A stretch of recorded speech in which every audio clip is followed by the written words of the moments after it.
Merci Loïs de me poser cette question sur le low-tech. Est-ce que ça inspire au plan bâtiment durable? C'est le premier élément de réponse. C'est que le low-tech, ça va toucher sur une recherche d'économie sur l'utilisation des ressources. Donc, ça rentre dans la grande mouvance de mouvement actuel vers l'économie circulaire.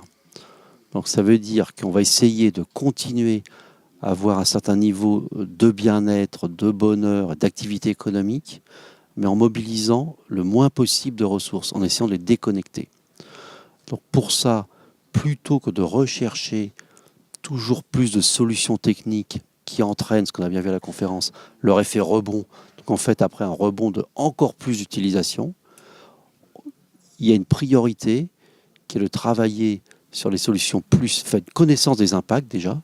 C'est ce qui est fait beaucoup dans l'expérimentation E plus C moins orchestrée par les pouvoirs publics sur la construction neuve, qui va permettre de connaître tout un tas d'impacts de matériel et de matériaux de construction et de rénovation. Donc connaître les impacts, et après essayer de les minimiser. Et ça, on voit qu'il y a tout un volant à développer qui est celui d'usages plus modérés, plus raisonnables, plus économes, qui sont en mutation rapide, où il faut travailler aussi sur le cognitif des gens, travailler sur l'émotion, sur trouver des leaders qui vont trouver le moyen de les convaincre d'expérimenter des changements.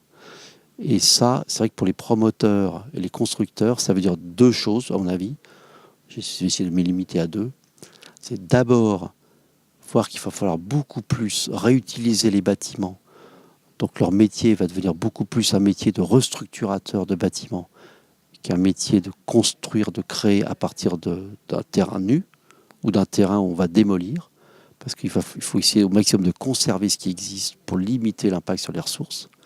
Et l'autre chose, c'est d'avoir des bâtiments du point de vue de l'usage beaucoup plus possible à utiliser de manière intensive, peut-être avec des changements d'usage dans le temps, dans la journée, dans la semaine ou dans l'année, et aussi mutable, c'est-à-dire par exemple que les logements puissent repasser en bureau et réciproquement tout au long de la durée de vie du bâtiment et non pas avoir des choses comme aujourd'hui souvent incompatibles et trop focalisées sur une seule sorte d'usage.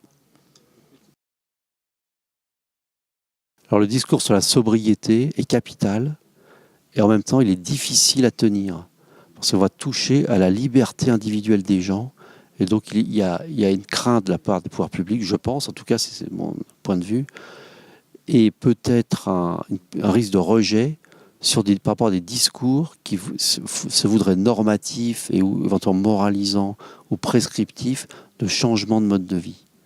Alors pour autant, il est très important d'y arriver parce que des usages plus modérés peuvent avoir un impact sur notre environnement très positif et beaucoup plus rapide que des travaux dans le dur sur les immeubles, etc.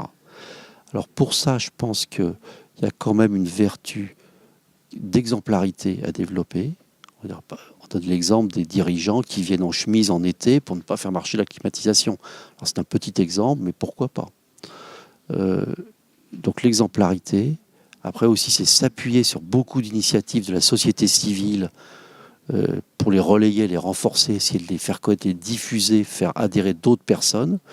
Et aussi, il y a tout le volet des institutions publiques, que sont les agences, il y a les collectivités territoriales, on a en France, je ne sais pas si c'est une force ou une faiblesse, une grande richesse d'institutions publiques. Il n'y a pas uniquement le gouvernement. Donc le gouvernement doit prendre sa part et toutes les autres strates ou catégories d'acteurs qui peuvent être leaders d'opinion doivent jouer leur rôle.